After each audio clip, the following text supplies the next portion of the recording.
Tá dando. Bem, eu quero confessar que eu estou muito bem impressionado com essa reunião. Eu estou arrependido de ter pensado que era uma reunião, digamos, pequena. Isso é um grande momento. Então, nesse sentido, eu queria fazer um desafio ao Otávio, um amigo que eu conheci hoje, arquiteto, curitibano. Não é isso, Otávio? Antes de falar do meu tema, que é na área, digamos, da solidariedade, seria um Szinho que eu colocaria ali junto do TED, porque solidariedade é uma moeda de troca que não tem tempo.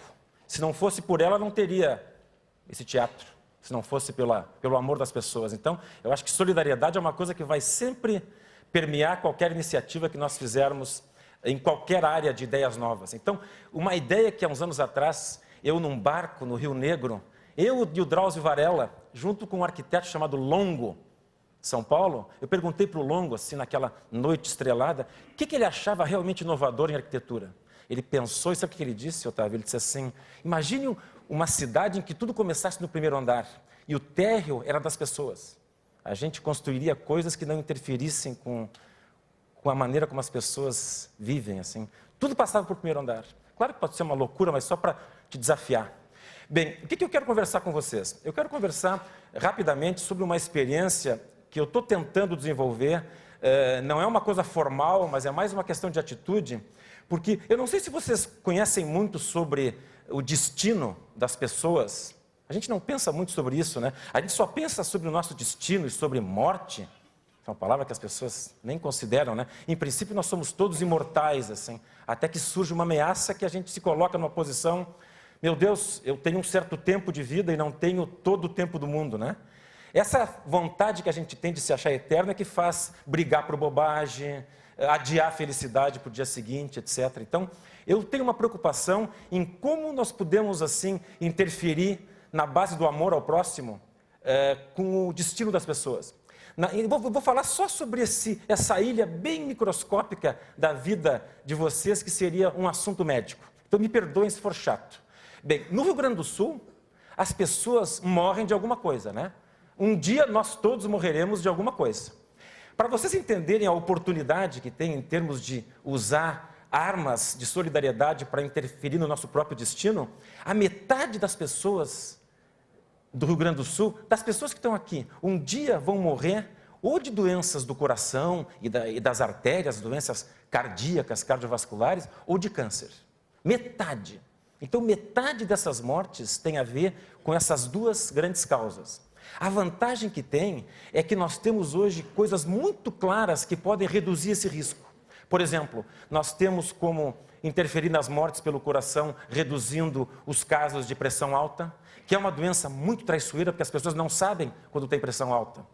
Então, elas podem chegar no médico quando já estão com a doença complicada. Outra coisa que a pessoa não percebe durante um longo tempo é quem tem diabetes, quem tem colesterol alto.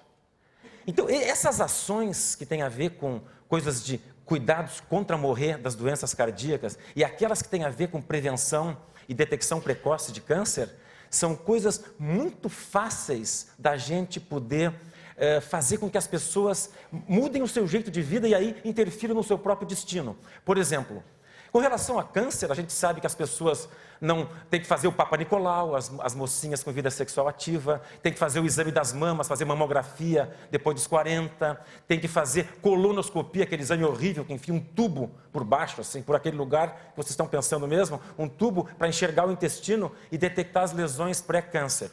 Isso é tão importante que quando eu fiz 50, há 5 anos atrás, um dos presentes que eu me dei foi uma colonoscopia. Deve ter uma razão para isso.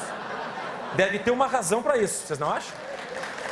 Se eu escolhi entre os vários presentes que eu me daria uma colonoscopia, então tem que ter uma razão muito forte para que eu me dê esse presente. Então, tem uma série de ações que nós podemos fazer e que a gente pode dizer para as pessoas e que são muito importantes para cuidar do nosso próprio destino. Olha, é horrível a gente vê alguém morrer quando podia não ter morrido naquele momento. Eu estive no Nordeste, em Recife, há uns 2 meses atrás, numa reunião que me convidaram para discutir os pacientes, assim, uma coisa que se faz com frequência na área médica. E eu fiquei muito triste porque numa enfermaria, de mulheres, metade das mulheres que estavam ali com câncer e que iam morrer daquele câncer, tinham câncer do colo do útero, que é uma situação em que a gente previne e detecta precocemente e resolve em 100% das vezes quando se faz isso. Então tem uma série de ações que a gente pode, digamos assim, implementar, que podem mudar a vida das pessoas. Então, a minha proposta é muito simples, é uma proposta que todo mundo já deve ter feito, só que as pessoas às vezes esquecem com facilidade. É que nós temos um problema muito sério no nosso país, e que foi comentado antes, que é aquela diferença entre a gente ver a tecnologia crescendo numa curva assim, e o que acontece com as pessoas normais é uma curva assim. Ou seja, tem uma grande dissociação entre o que a gente produz de novidade, de tecnologia, de ciência, e o acesso das pessoas. Por exemplo, se a gente for imaginar informação, aqui no Rio Grande do Sul, que se lê muito, a minoria lê jornal. A grande maioria fica à margem da informação. Ela depende muito mais de um boca a boca, da televisão, e não de uma, digamos assim, de uma informação mais apurada. Por isso que a televisão tem um papel muito importante, tem que ter muita responsabilidade. Então, a minha ideia é que as pessoas deveriam considerar, no dia a dia, em tudo que elas fizerem, olhar para os lados. Por exemplo, na casa de vocês deve ter alguém preparando a comida, deve ter alguém limpando a roupa suja, deve ter alguém limpando o lixo na frente da casa, não é mesmo? Deve ter alguém cuidando daquilo que a gente não quer cuidar, daquilo que a gente tem até um certo nojo, não é isso? Pois essas pessoas constituem, na maioria, aqueles 80% dos indivíduos no Brasil que têm só o SUS. 20% das pessoas do Brasil têm seguros de saúde. Então, aquela história de eu ir ao médico que eu gosto, na hora que eu quero, isso vale para 1 em cada 5 no máximo, das pessoas que estão aqui, por exemplo. A maioria dos brasileiros, das pessoas que estão circulando pela cidade, eles ficam meio à margem do que acontece.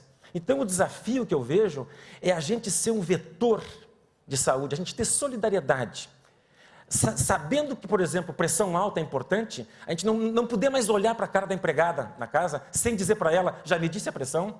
Ou sabendo que câncer de colo de útero mata de uma forma injustificável, é só fazer o Papa Nicolau, não conseguir dormir de noite sem dizer para ela, olha, vai no posto, é de graça, ajudar mesmo as pessoas.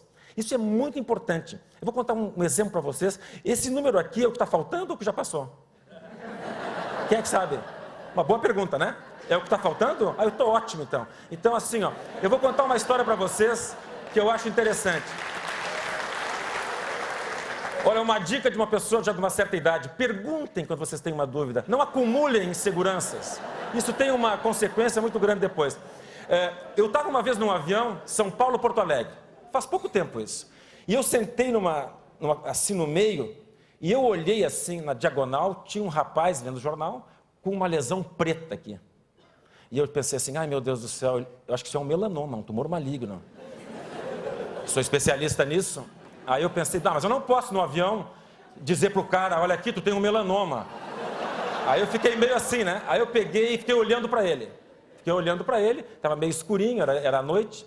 E aí, de repente, ele sentiu que eu estava olhando para ele, né? E ele me olhou e fez assim, tipo, o que foi? Aí eu disfarcei e tal, pensei, meu Deus, eu não posso estar me metendo na vida dos outros, que chata a situação. Esqueci o assunto. Tentei dormir, mas eu não consegui dormir porque eu já desenvolvi essa sensação que eu quero que vocês tenham, essa responsabilidade pela vida dos outros. Não ficar indiferente à vida dos outros. Entenderam o que eu estou querendo dizer? Então eu fiquei ali me debatendo e eu não resisti. Eu peguei e fiz assim, para ele. Aí ele e mais 3 se viraram. E aí aí ele me olhou e fez assim, o que é? Aí eu disse, não, deixa pra lá e tal. Aí pensei, não, eu já fiz a minha parte, eu já fiz a minha parte. Aí tá, chegou o avião, quando nós estamos descendo a escada rolante ali do Salgado Filho, eu estava só com uma pastinha de mão, eu fui me dirigindo assim para sair, e ele foi pegar a mala. Quando eu olhei aquele homem se distanciando, pensei, meu Deus, eu vou conseguir dormir. E se ele tiver um melanoma ali, eu acho que eu não posso deixar ele assim. Eu fui atrás dele, ele estava esperando a mala. Quando eu me aproximei, ele disse assim, mas que isso? O que houve? Aí os outros já olharam, mas aí eu fiz uma coisa que eu queria que vocês fizessem. Eu venci essa inércia e disse, olha, eu só quero te dizer uma coisa. Eu sou médico lá do Clínicas, sabe o Hospital de Clínicas aqui em Porto Alegre? Rua Ramiro Barcelos, 2350. Eu disse para ele, esse sinal que tu tens aí, eu acho que é uma doença séria.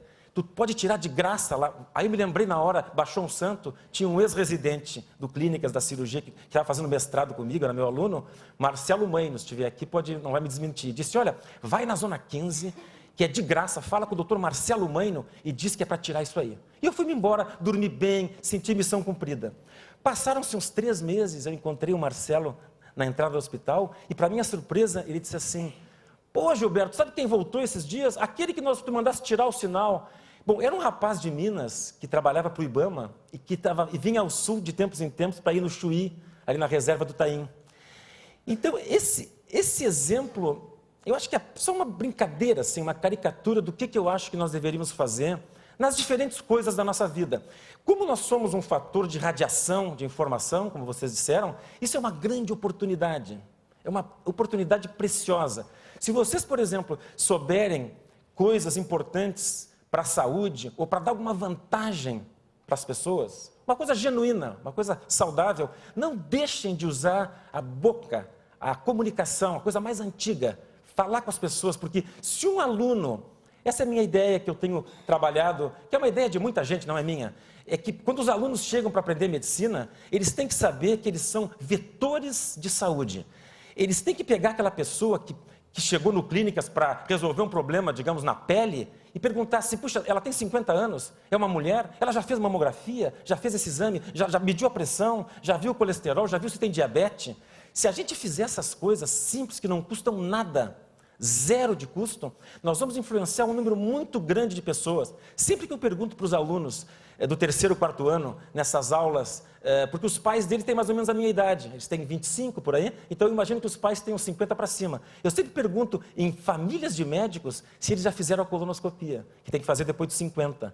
E a maioria não fez, mesmo quem tem filho médico, e alguns pais são também médicos. Então, vejam como a gente perde oportunidades. Então, quando alguém entrar ou passar perto pelo sistema de saúde, eu acho que a nossa obrigação, assim, como cidadão, é agarrar essa pessoa de alguma maneira e informá-la. Não é porque a gente está sendo agressivo, está se metendo na vida dos outros. É porque a maioria dos brasileiros não são como vocês. Infelizmente, nós temos uma grande injustiça social. O nosso país tem uma das maiores diferenças de renda entre ricos e pobres. Então, tem muita gente que não tem acesso e que não faz certas coisas porque não sabe. Ela não sabe se pode fazer, aonde pode fazer e que não custa nada.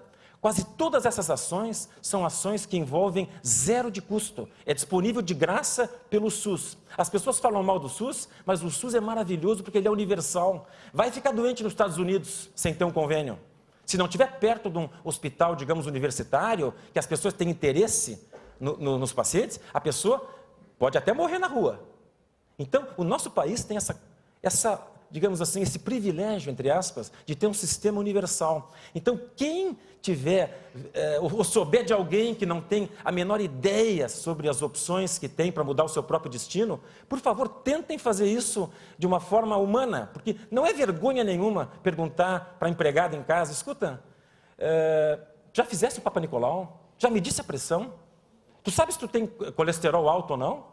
Tu sabes se tu tem açúcar aumentado no sangue ou não? Porque são doenças traiçoeiras, que a pessoa, se for esperar por sentir alguma coisa, ela vai chegar perto do período que não tem mais quase solução. Então é muito importante fazer coisas para mudar o destino dos outros. Se a gente for olhar isso em perspectiva, se as pessoas, por exemplo, caminhassem pelo menos 30 minutos, ou andassem de bicicleta, deixassem de comer porcarias, por exemplo, deixassem de comer essas coisas tipo fast food, mudassem assim o padrão das gorduras, comessem mais verduras, tomassem, vou puxar para o meu assado, os homens até 2 cálices de vinho por dia, as mulheres até 1, isso é bom, mais do que isso é ruim, e não fumassem. Tem várias ações que a gente pode fazer em saúde que tem um grande impacto e que a gente tem que contar para os outros. Para vocês terem uma ideia da importância do que eu estou dizendo, o tabagismo, que era uma coisa muito difícil de resolver, hoje a gente resolve fácil. Por quê? Porque a gente descobriu que isso é uma doença séria de drogadição. Não adianta dizer, para de fumar, que é feio. Isso não funciona, porque as pessoas têm uma dependência à nicotina. Nicotina é muito complicado como dependência. Basta algumas fumadinhas, a pessoa fica dependente.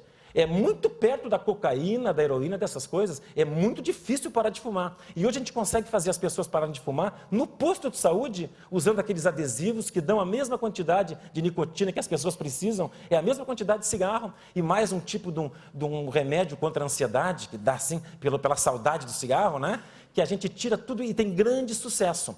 Se vocês imaginarem, por exemplo, assim, ó, olha esse cenário. Eu vou contar até 6. 1, 2, 3... 4, 5, 6. Morreu alguém pelo cigarro no mundo.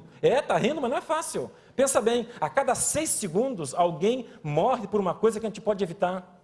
Então, eu acho que um grande desafio para as pessoas que é simples, que está ali. Se o X fosse pronunciado como nós pronunciamos, mais seria solidariedade, que eu acho, que é essa nossa capacidade de amar os outros, assim, sem conhecer.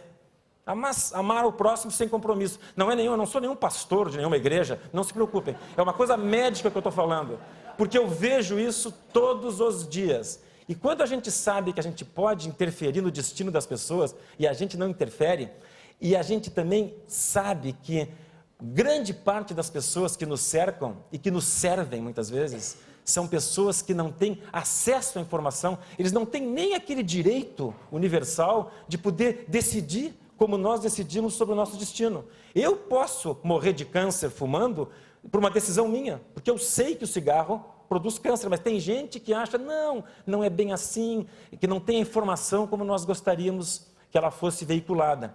Então, resumindo a ópera, a minha proposta, uma proposta simples, e que eu tenho feito com os alunos, que eu acho que é uma boa ideia, é que quando a gente ensina coisas que têm impacto na saúde, por exemplo, ou em outras áreas, a gente tem que usar aquele momento para que cada uma daquelas pessoas seja um vetor que irradie. Por exemplo, se vocês saíssem daqui hoje com o compromisso de chegar em casa e só na família e naquelas pessoas que estão servindo vocês, na faxineira, na empregada, na lavadeira, o homem do armazém, e vocês fizessem um pouco de saúde pública por nós, pelo país, e contassem que a gente pode medir a pressão, porque é muito importante, mesmo que ele não sente nada, porque é uma causa de morte muito importante. 1 de cada 3 de vocês vão morrer do coração ou de derrames, essas coisas cardiovasculares. 1 de cada 3, ou seja, o tempo passando, 1 de cada 3 de vocês